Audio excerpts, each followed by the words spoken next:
Good morning, everyone. It is October 14th, and we are 1 week into the war between Israel and Hamas. There have been over 1,300 Israelis killed, with 3,100 wounded.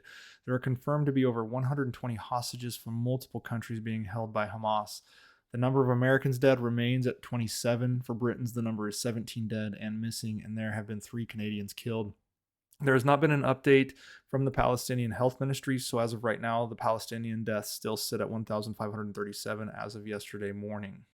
Zooming in on Gaza Strip here, we see that Hamas continued rocket attacks on Israel, but at a reduced rate compared to previous days. This reduction in frequency of attacks began on the 12th as Hamas is seeking to conserve its limited rocket supplies and prepare for what is likely to be a protracted conflict over the next weeks to months.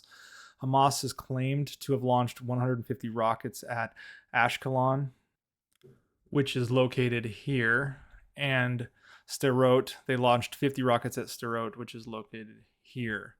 They even conducted a rocket attack on the Ben Gurion airport in central Israel near Tel Aviv, which is up near here.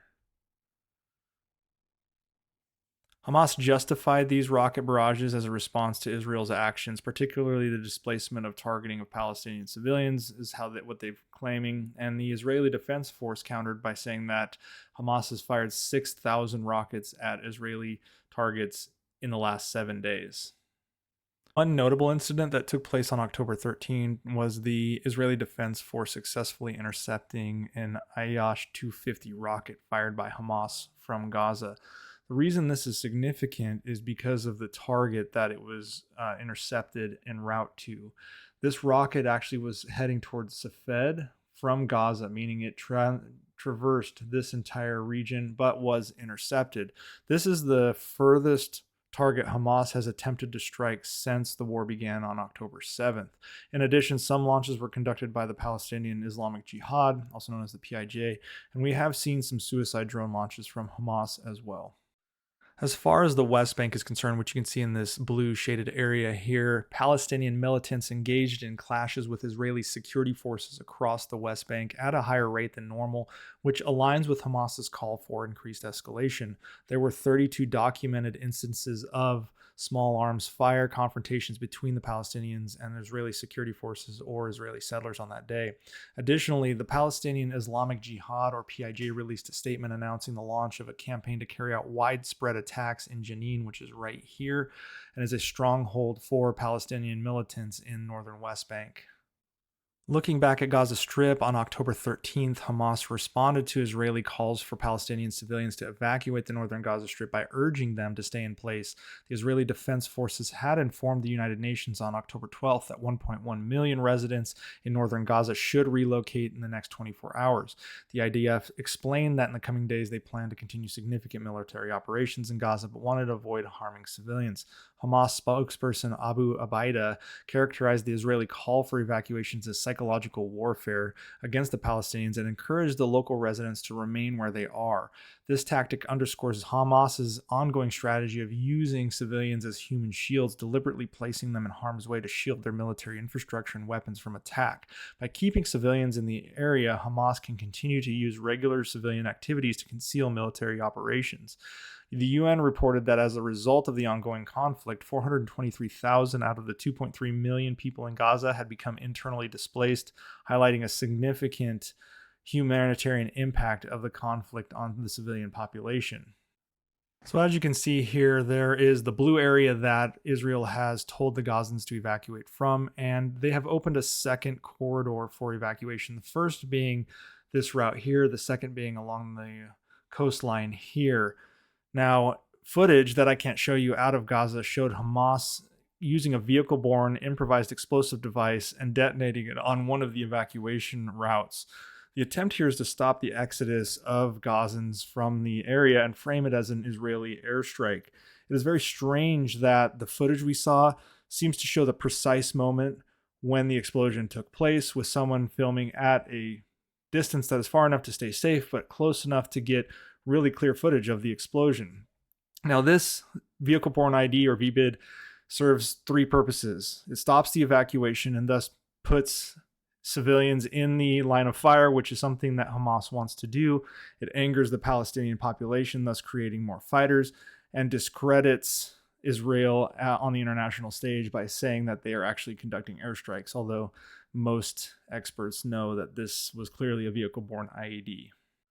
Now, within Gaza City, despite Israel extending the evacuation order an additional 8 hours, the Palestinian Red Crescent has refused the order by the Israeli Defense Force for them to evacuate the Al-Quds hospital in Gaza City by 4 p.m., stating that their doctors and medical staff will continue to provide medical care at the hospital and will not leave. Now, back in southern Gaza, the agreement between Egypt and the United States to allow 500 Americans and thousands of other foreign nationals who are trapped in Gaza into Egypt through the Rafah border crossing, which is right here, has reportedly collapsed due to the refusal of the U.S. and Israel to allow aid shipments to enter Gaza Strip. The U.S. says that during previous crises, Hamas did not allow aid to get to the people, but rather intercepted that aid and repurposed it for their fighters. Now, moving up to the southern Lebanon / Golan Heights, Syria region, Lebanese Hezbollah claimed to have attacked 4 Israeli positions in northern Israel in retaliation for Israeli strikes across multiple towns. Israel has ramped up its artillery strikes in the region over the last 24 hours. Additionally, the Lebanese army engaged in small arms combat and artillery fire with Israeli security forces along the Israeli-Lebanon border. The Islamic Revolutionary Guard Corps and Hezbollah made significant deployments to forces into southwestern Israel or southwestern Syria along the border, specifically in regions here and down in here. These deployments, directed by Iran and Hezbollah, are in line with a scenario where the ongoing conflict in Israel could potentially escalate into a multi-front war with various fronts surrounding Israel. This indicates a strategic shift in the region and highlights the potential for a wider conflict behind the current hostilities localized in Gaza, the West Bank, and northern Israel.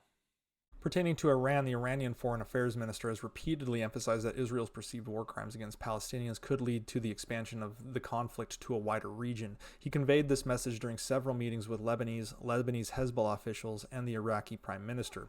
Iran also vehemently denies involvement in the initial stages of the Hamas attack. Iran criticized the United States for supporting Israel's actions against Palestinians while calling on others to exercise restraint. He warned that any possibility is conceivable if the situation continues. He stated that the United States must exert control over Israel to prevent the outbreak of a regional war and claim the U.S. is complicit because it is actively managing Israeli operations. The Iranian Intelligence and Security Service called for Palestinian resistance to mount a stronger response to Israeli attacks on Gaza and expand the conflict to the West Bank and other areas. U.S. Secretary of State Antony Blinken held a meeting with Palestinian Authority President Mahmoud Abbas in Jordan. During the meeting, which was described as very tense, Abbas called for an end to Israeli aggression and expressed his concern that displacement of people from Gaza would constitute a second catastrophe for our people. Latest reports show that Israeli intelligence services did warn the Israeli government of an impending terror attack by Hamas from Gaza. The CIA also warned the Israeli government, and so did Egypt. Netanyahu, the president of Israel, prime minister rather, already under criminal investigation for corruption, is in dire political situation for what is now being seen as a huge leadership failure to act on multiple countries' intelligence gathering efforts to tell them that this attack was going to happen. In the Western countries, bomb threats are being called in to major tourist attractions, including the Louvre, causing evacuations at these sites. This is likely in response to France and the United Kingdom banning pro-Palestinian protests in their countries. And finally, in some good news, the United States has sent dozens of volunteer American firefighters and paramedics to Israel in order to assist their emergency services across the country, because many of their emergency service people are being called up for reserve duty status in Israel to go fight the war, so they are short-staffed across the country. And that is it for today. Have a good rest of your day.